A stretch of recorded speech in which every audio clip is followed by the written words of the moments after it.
I never imagined that the most painful words spoken to me in my own home would come from a young woman who once called me Mom. It was a quiet Sunday evening, the kind I used to treasure. The roast was in the oven, the table set with the good plates I'd saved since my 40th anniversary, and the candles were already lit, even though it wasn't yet dark. I've always believed that small touches make a house feel like love. My son, Daniel, had insisted we all have dinner together. "Let's make it a family night," he'd said over the phone. His voice sounded distracted, but I ignored it. Mothers are good at ignoring small cracks. We tell ourselves it's just the light playing tricks. Daniel married Olivia 2 years ago.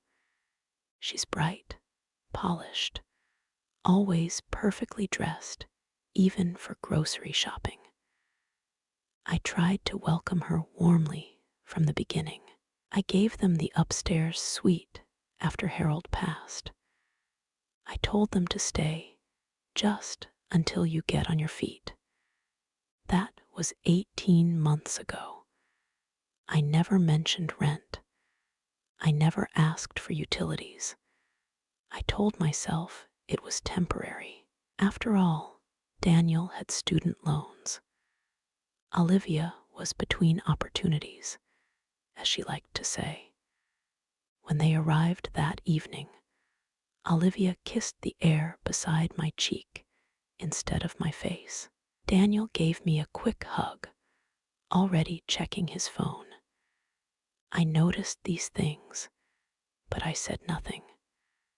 I've learned that silence can sometimes keep the peace. Dinner started pleasantly enough. We talked about Daniel's work.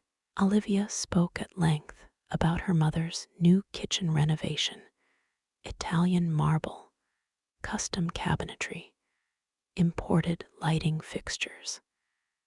She smiled when she said it, a little too brightly. "My mom always says," she began, cutting into her chicken, "that a real woman keeps her home modern, updated, not nostalgic."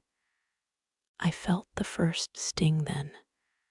I glanced at the wallpaper I'd chosen with Harold 30 years ago. Blue florals. He loved that pattern. I kept smiling. Then she said it. "You're not even half the woman my mother is."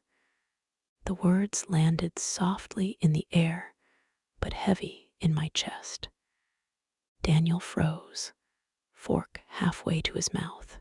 For a second, I thought he might say something, anything.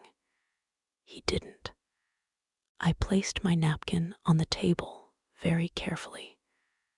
I remember noticing how steady my hands were. That surprised me. Inside, my heart was beating like it used to before school recitals when Daniel was 5 and scared to step on stage. I pushed my chair back. The sound echoed more than it should have. Olivia leaned back confidently, as if she'd finally said something she'd been holding in for months. And in that quiet dining room, the one I built with my husband, the one I opened to them without hesitation, I realized something painful. Disrespect doesn't begin with loud insults. It begins with entitlement. I looked at my son, and for the first time in his 32 years of life, I saw a stranger sitting in his place. What I said next changed everything, but not in the way either of them expected. And that was the night I decided I would no longer confuse kindness with weakness. I have always believed that the calmest voice in the room holds the most power. When I stood from that table, I didn't raise my tone.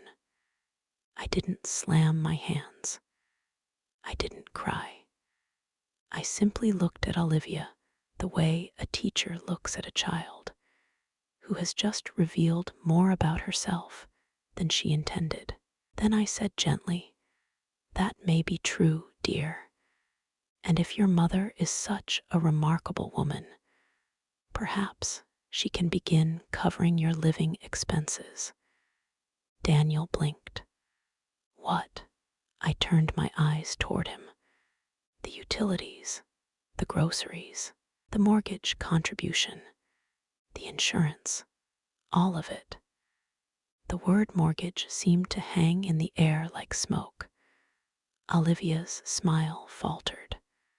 I don't understand. I folded my napkin neatly beside my plate. You both moved in temporarily. It's been 18 months. I've covered everything quietly because you're my son. But if I am not half the woman your mother is, perhaps it's time she supports you the way I have. Daniel shifted in his seat. Mom, we never agreed on rent. No, I said softly. We didn't, because I trusted you. That word made him look down. You see, I didn't mind helping. What I minded was being dismissed inside the home I built brick by brick with my late husband. Harold and I skipped vacations to pay that mortgage. We repainted those walls ourselves. We fixed broken pipes at midnight. That house wasn't nostalgia. It was sacrifice. Olivia let out a short laugh. We thought you wanted us here. I did, I replied. I wanted my son close. I wanted family around the dinner table. But wanting someone near is different from being taken for granted. Daniel's voice lowered. Mom, we've been saving for our own place. I nodded. Saving is wise. But saving while someone else carries your weight without gratitude, that's something else. The silence grew heavier.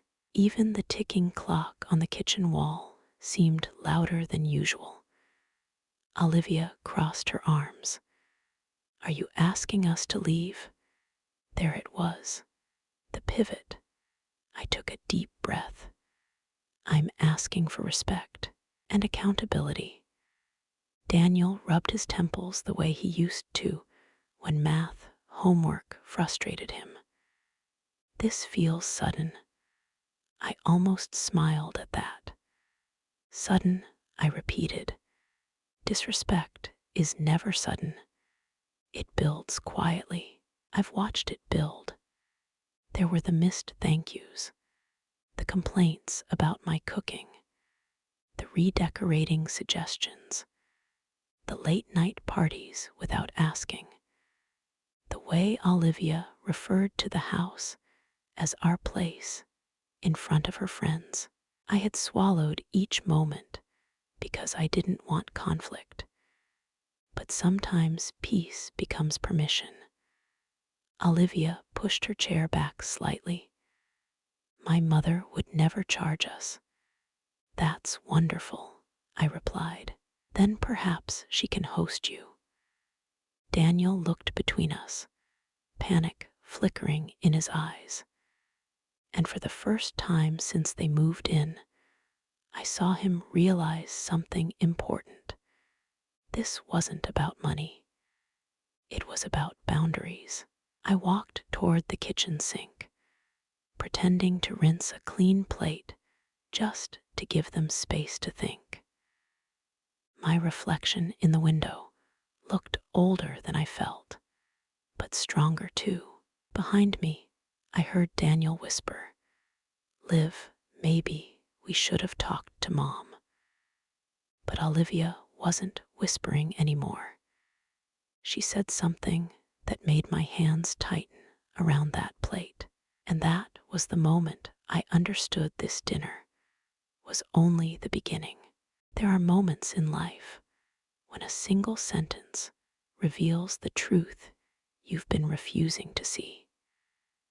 As I stood at the sink, water running over a perfectly clean plate, I heard Olivia's voice, sharp now, no longer polished. "We stayed because this house was going to be yours anyway, Daniel," she said. "It's not like she can take it with her." The water kept running, but my hands stopped moving. I didn't turn around right away. I didn't trust my face to remain composed. There is something about being spoken of, as if you are already gone, that chills the soul in a way winter never could. Daniel sounded flustered. "Liv, that's not what I meant." "But it's true," she insisted. "Why should we struggle somewhere else when this place will be ours someday?" Someday. Such an innocent word, such a dangerous one. I turned off the faucet and slowly dried my hands.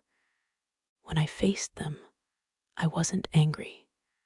I was clear. "Someday," I said quietly, "is not a contract." Daniel's eyes met mine, and for the first time that evening, I saw something break behind them. Not defiance, not pride, confusion. "Mom, we weren't planning anything," he stammered. "Planning?" I asked gently. "You're already planning my absence." Olivia scoffed softly. "You're twisting it." "No," I replied. "I'm listening." I walked back to the table and sat down again, folding my hands in my lap. My heart was steady now. When you reach a certain age, you learn that clarity feels calmer than anger. "This house is in my name," I continued.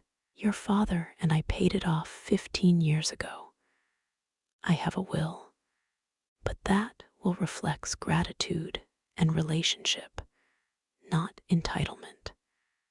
Olivia shifted in her seat. "So now we're being threatened?" "No," I said. "You're being informed." Daniel swallowed. "Mom, are you saying you'd change it?" I held his gaze. "I'm saying inheritance is a gift, not an expectation." The room felt smaller somehow. Even the candle flames seemed thinner. Olivia's tone softened slightly, but not from understanding, more from calculation.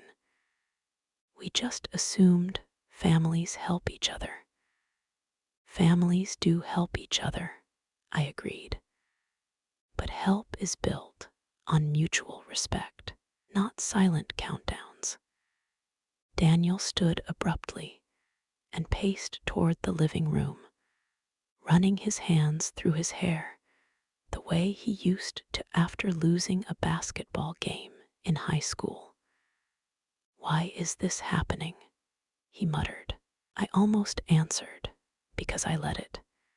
Instead, I said, "Because tonight we're being honest." Olivia rose too. "Fine. If you want rent, how much?" It wasn't an apology. It was negotiation. And that's when I understood something deeper. This wasn't just about money or the house. It was about values. I looked at my son, the little boy, who once saved his allowance to buy me a birthday card, and I wondered when practicality replaced gratitude. "I don't want rent," I said slowly. They both looked surprised. "I want you to decide whether you're here because you love being part of this home, or because you're waiting for it to become yours." Daniel stopped pacing, and the answer he gave me next was not the one I had prepared myself for. There is a particular kind of silence that tells you everything before a single word is spoken. When I asked Daniel whether he was here out of love or out of expectation, he didn't answer right away. He looked at the floor, then at Olivia, then back at me. And in that hesitation, I felt 32 years of motherhood tremble. "Mom," he finally said, his voice low, "we just thought it made sense." Made sense. I repeated those words in my mind. Marriage makes sense. A budget makes sense. Buying a starter home makes sense. But living indefinitely in your mother's house because it's convenient, that isn't sense. That's comfort without responsibility. Olivia stepped in before he could continue. "We're trying to build something," she said, her tone softer now, but still edged. "It's hard out there. Rent is insane. Houses cost a fortune. We figured staying here a little longer would help us get ahead." I nodded slowly. "And did it ever occur to you that I might want something ahead for myself?" They both looked confused. "I'm 71, I continued gently. "Do you know what I've been thinking about lately?" Neither of them spoke.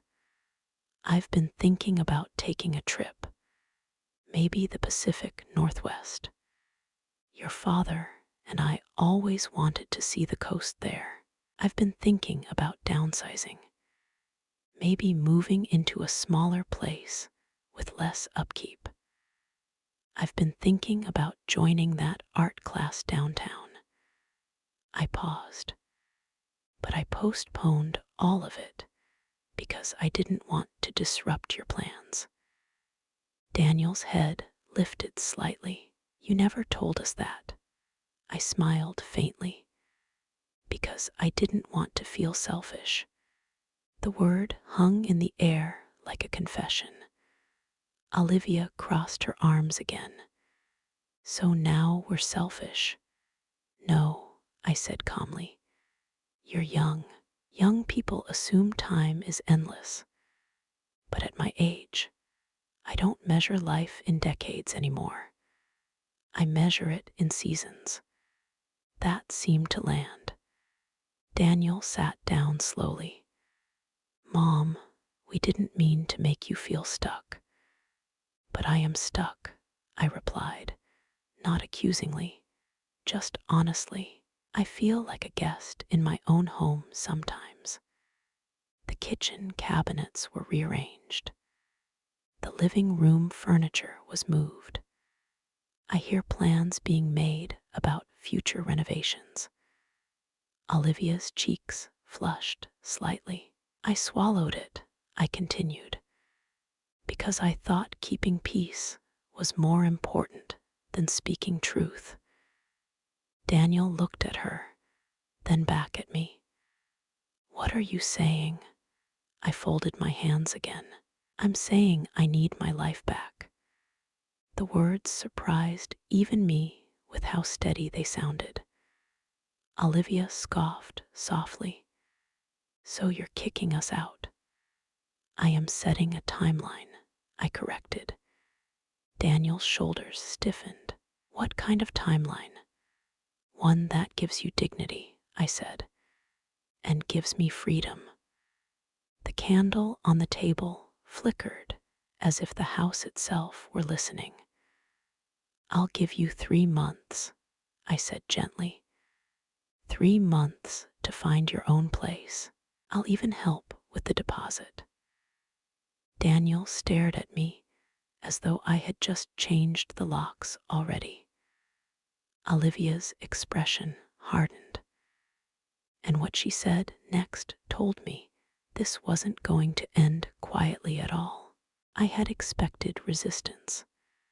I had prepared myself for tears, but I had not prepared myself for laughter. Olivia let out a short, incredulous laugh and shook her head. 3 months? You're serious? I am, I said calmly. She looked at Daniel, as if waiting for him to correct me, to soften my words, to undo them. But my son just sat there, staring at the table like a boy who'd been called to the principal's office. This is unbelievable, she continued.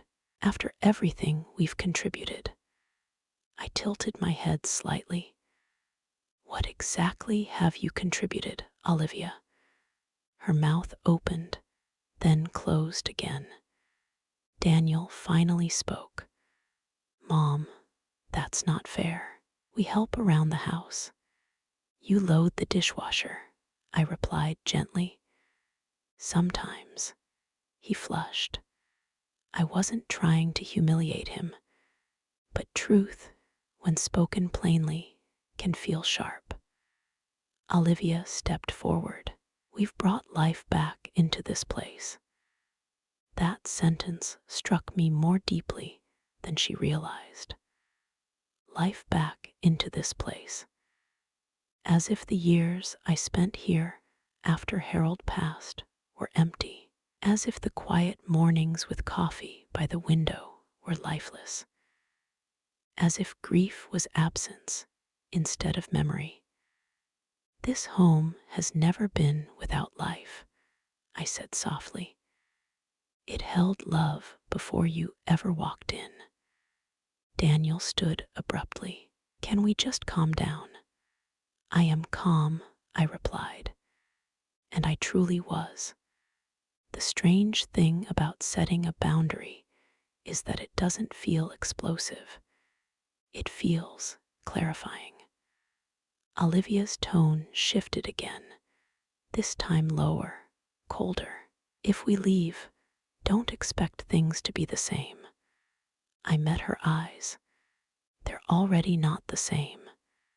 Daniel looked between us, panic creeping in. Liv, stop. No, she said sharply. She's choosing pride over family. I felt a small ache in my chest at that. Pride, I repeated quietly. No, dear. Pride is what kept me silent for too long. This is self-respect. Daniel walked toward me then, his voice softer. Mom, we just need more time. How much more? I asked. He didn't answer. Because there is never a clear number when comfort is free. I took a slow breath. 3 months is generous. I'm not asking you to struggle. I'm asking you to grow. Olivia grabbed her purse from the chair. This is ridiculous, she muttered. She walked toward the stairs, heels clicking sharply against the wood floor. I once refinished with Harold on a summer weekend. Daniel lingered. Did you really mean it? He asked quietly. About changing the will? I looked at my son, the boy who once clung to my hand crossing the street. Yes, I said. His face paled slightly. I hope it never comes to that, I added. But I will not reward entitlement. He swallowed. You're serious. I've never been more serious. He nodded slowly and followed Olivia upstairs. That night, I sat alone at the same dining table long after the candles burned out. For the first time in months, the house felt quiet again. But it didn't feel empty. It felt like something had shifted. And upstairs, through the ceiling, I could hear raised voices. They were no longer arguing with me. They were arguing with each other. And somehow, I knew this was only the beginning of what that 3-month clock would reveal. The morning after I set the timeline, the house felt different, like it had exhaled after holding its breath for too long. I woke before sunrise, as I often do. At my age, sleep comes in light pieces, like thin blankets that never quite cover you fully. I made my coffee and sat by the kitchen window, watching the pale blue sky stretch over the backyard Harold once tended so carefully. For the first time in months, I didn't feel like I was waiting for someone else to wake up. Upstairs, I heard muffled footsteps, a door shut harder than necessary. The rhythm of tension has its own sound. Daniel came down alone. His eyes were tired, and he looked older than he had the night before. Not physically older, but burdened. That's what responsibility does. It ages you into adulthood. "Morning," he said quietly. "Good morning," I replied. He poured himself coffee and stood across from me, as if unsure whether to sit. That small hesitation told me more than words ever could. "Liv's upset," he said finally. "I assumed so," he sighed. "She thinks you blindsided us." I looked out the window for a moment before answering. "Daniel, when something has been slowly building for months, it is not a blindside. It is a breaking point." He didn't argue. That gave me hope. "She feels like you don't approve of her," he added carefully. I turned back toward him. "Approval isn't the issue. Respect is." He rubbed the back of his neck, just like he used to when he was nervous asking for permission to borrow the car in high school. "She says her mom would never do this." I gave him a small smile. "Her mother is welcome to make her own choices. I'm making mine." He sat down then, finally. "Are you really planning to move, to downsize?" "Yes." The word surprised him. "You never said anything."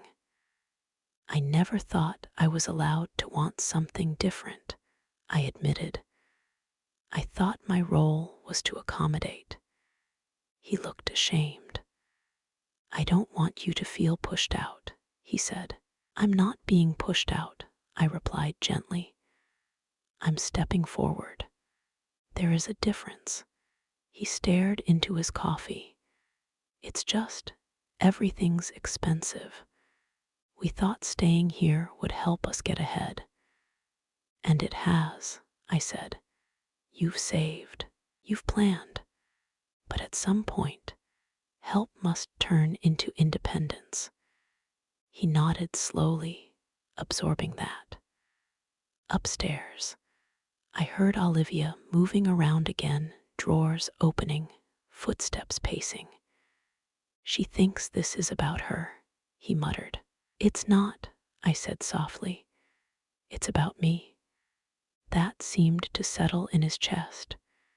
We sat in silence for a moment. It wasn't hostile silence anymore. It was thoughtful. "3 months," he said finally. "You're not changing that." "No." He gave a small, resigned nod. "Okay." And in that simple word, "okay," I heard something I hadn't heard in a long time. Acceptance. But I also knew acceptance can be fragile when pride is involved, because later that afternoon, I received a phone call I wasn't expecting. And the voice on the other end made it clear that this family discussion was no longer staying inside my walls. I knew the moment I saw the caller ID that peace was about to be tested. It was Olivia's mother, Patricia. We had never been close. Our conversations over the past 2 years had been polite, surface level, carefully balanced, like fragile glassware. But I recognized that number instantly. I let it ring twice before answering, not to be dramatic, just to steady myself. "Hello, Patricia," I said evenly. Her voice came through sharp and controlled. "I hear you've decided to evict my daughter." Straight to it. "I've set a timeline for Daniel and Olivia to move into their own home," I replied calmly. "That house is Daniel's inheritance," she said bluntly. The certainty in her tone almost made me smile. "No," I said gently. "It's my home." There was a pause, then a sigh heavy with disapproval. "You're 71, she continued. "What exactly are you holding on to? They're building a future." "And so am I," I answered. Silence again. I could almost hear her recalculating. "You're being emotional," she said finally. "This is about control." "No," I replied. "It's about boundaries." She exhaled sharply. "Olivia is devastated.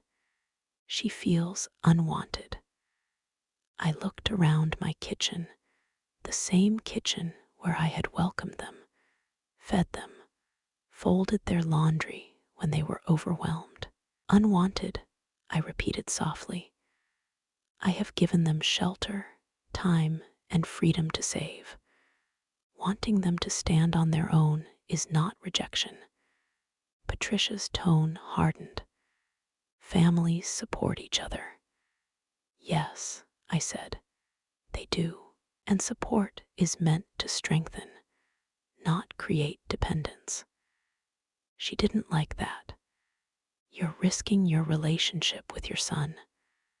The words hung heavier than any insult. I closed my eyes briefly before responding. A relationship built on silent resentment is already at risk.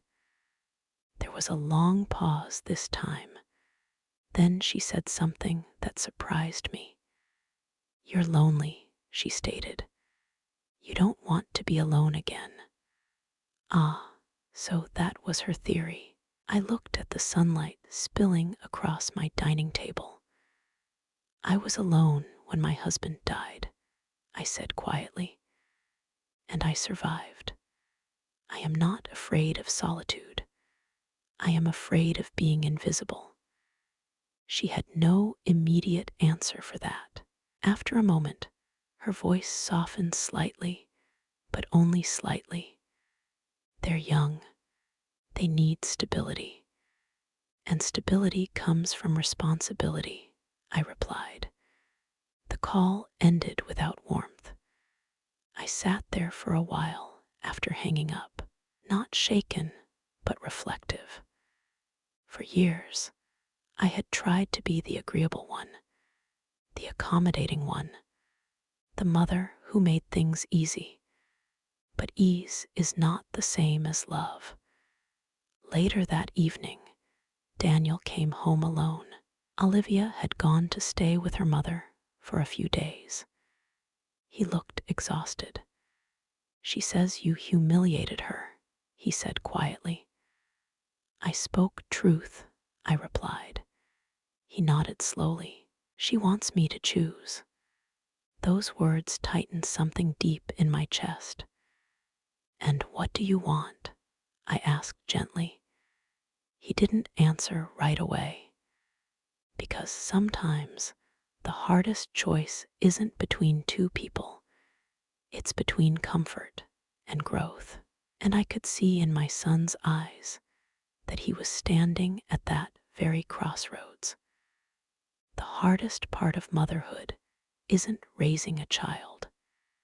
It's stepping back when they're grown. The night Daniel told me Olivia wanted him to choose, I didn't sleep much, not because I was afraid of losing him, but because I finally understood something I had avoided for years.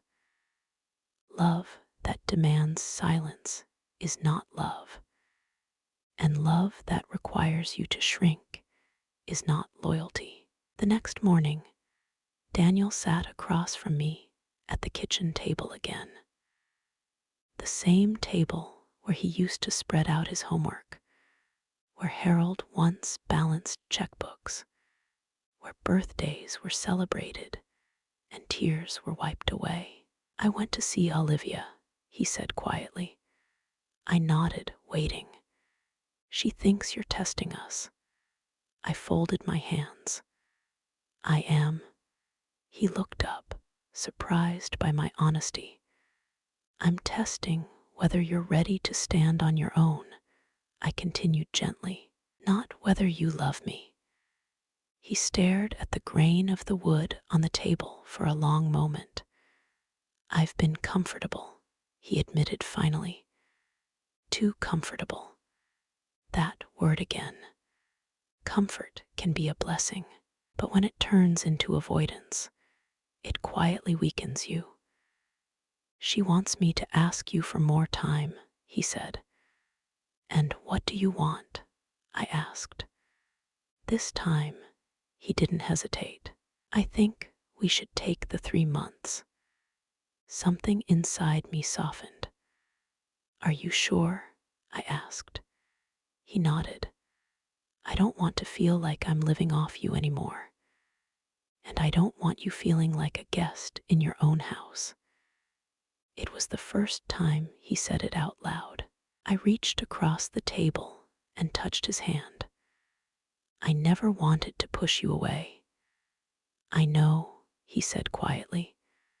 "I just didn't realize I was holding you back." We sat there in silence, but it wasn't heavy anymore. It felt honest. Olivia stayed at her mother's house for another week. When she returned, she was quieter, distant at first, but the tone had shifted. The sharpness was gone. Sometimes pride cools when it's no longer being defended. The 3 months passed faster than I expected. They found a small apartment across town. Nothing fancy, just enough. On moving day, Daniel carried boxes out to the car, while Olivia wrapped dishes in newspaper. I watched from the doorway, remembering another move decades ago when I was the young wife starting over. Before they left, Daniel hugged me longer than usual. "Thank you," he whispered. "For what?" "For not letting me stay small." I smiled. After their car disappeared down the street, the house was quiet again. But this time, it didn't feel like loss. It felt like space. A week later, I signed up for that art class. I booked a short trip to the coast Herald, and I once talked about. I even met a few new friends at the community center. Life didn't end when I set a boundary. It began again. And here is what I've learned. Sitting by this same window with my morning coffee, you can love your children with your whole heart and still teach them that your life matters too. Because motherhood is not about sacrificing yourself until nothing remains. It's about raising someone strong enough to walk on their own so that you can finally walk freely too. Thank you for being here and listening. If this story touched you, please tap the like button. It helps more than you know. Subscribe if you'd like to hear more stories like this. And if you feel comfortable, leave a comment telling me where you're listening from or sharing a small part of your own story.